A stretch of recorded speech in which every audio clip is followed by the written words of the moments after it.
Assalamualaikum warahmatullahi wabarakatuh. Bersama saya Randi Setiawan.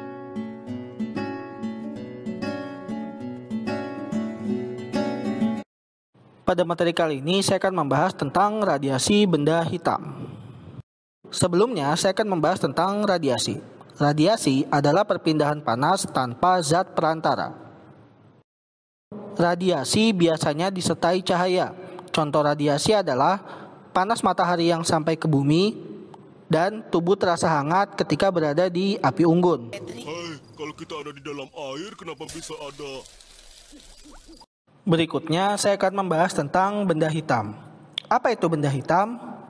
Benda hitam merupakan suatu benda di mana radiasi kalor yang datang akan diserap seluruhnya.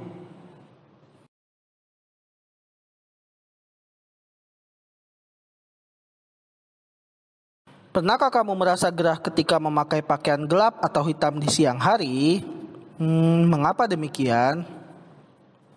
Hal ini karena permukaan benda yang berwarna hitam akan menyerap panas lebih dari benda yang berwarna cerah.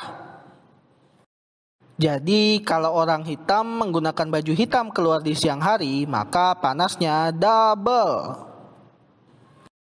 Jadi, radiasi benda hitam adalah ketika benda menyerap dan menahan cahaya, maka benda tersebut akan memancarkan radiasi ke sekitarnya, sehingga kita dapat merasakannya melalui suhu maupun perubahan warna tertentu. Intensitas radiasi benda hitam dapat dinyatakan sebagai berikut. Contoh soal pertama.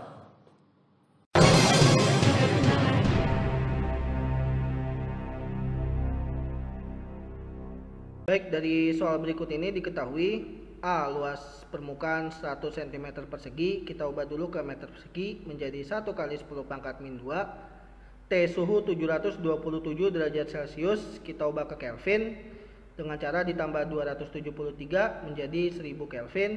Sigma atau konstanta Boltzmann 5,67 kali 10 pangkat min 8, dan ini nilainya selalu tetap ya. Untuk E, emisivitas adalah 0,6. Yang ditanyakan adalah dayanya P. P per A sama dengan E dikali sigma dikali T pangkat 4. Berarti kalau yang ditanyakan P saja sama dengan A dikali E dikali sigma T pangkat 4. Kita masukin angkanya dulu semuanya. Kita kalikan angka biasa, 0,6 kali 5,67 hasilnya 3,402. 10 pangkat min 2 dikali 10 pangkat min 8 menjadi 10 pangkat min 10. Nah, di sini 1000 pangkat 4 atau 10 3 pangkat 4 jadi 10 pangkat 12. Nah, berikutnya 10 pangkat 12 dikalikan dengan 10 pangkat min 10. Pangkat dikali artinya di jumlah. 12 ditambah min 10 hasilnya 2. Jadi dayanya adalah 3,402 kali 10 pangkat 2 watt. Berikutnya contoh soal kedua.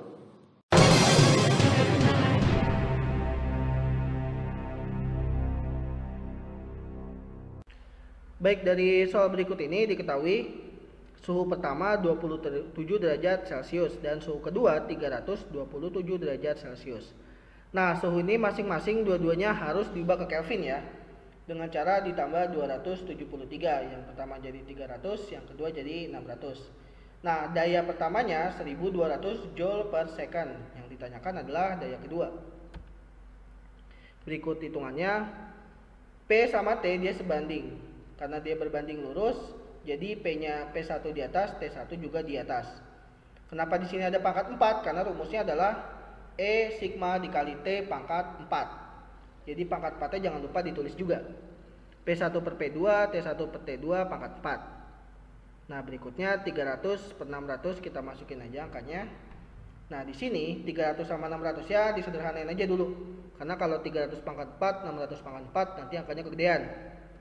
Jadi kita sederhanakan dulu menjadi 1 per 2, baru kita pangkatkan 4. 1 pangkat 4, 1, 2 pangkat 4, 16.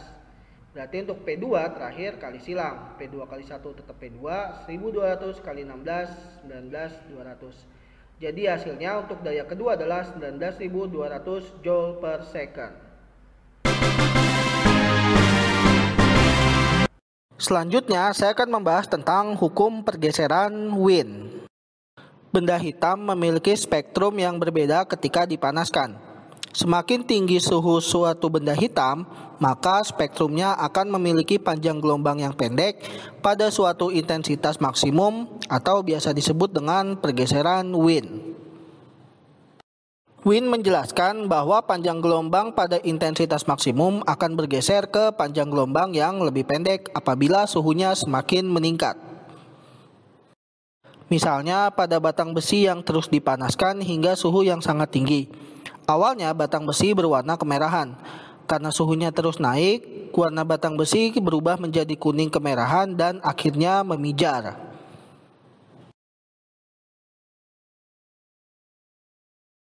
Hukum pergeseran Wien dapat dinyatakan sebagai berikut. Berikutnya contoh soal ketiga.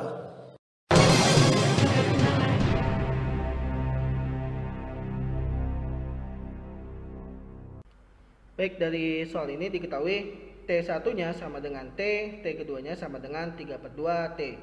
Dan lambda M1-nya 6000 Armstrong. Pertanyaannya adalah berapa lambda M2-nya? Nah, kita bikin perbandingan karena di sini perbandingannya terbalik. Lambda M1 sama dengan T2 per T1. Jadi lambda M1-nya di atas, T1-nya di bawah. Sedangkan lambda M2-nya di bawah, T2-nya di atas. Oke, kita masukin angka-angkanya. Di sini huruf T sama, yang di atas sama di bawah, kita coret. Berikutnya kali silang, 3/2 kali lambda M2, 6000 dikali 1. 6000 kali 1, 6000, 3/2 dikali lambda M2. Lambda M2 berarti 6000 dibagi 3/2. Dibagi 3/2 sama aja dengan dikali 2/3, karena dibalik. Dikali 2/3, 6000 kali 2, 12000, dibagi 3, 4000, dan satuannya masih sama seperti sebelumnya, Armstrong. Jadi untuk lambda M2 jawabannya adalah 4000 Armstrong.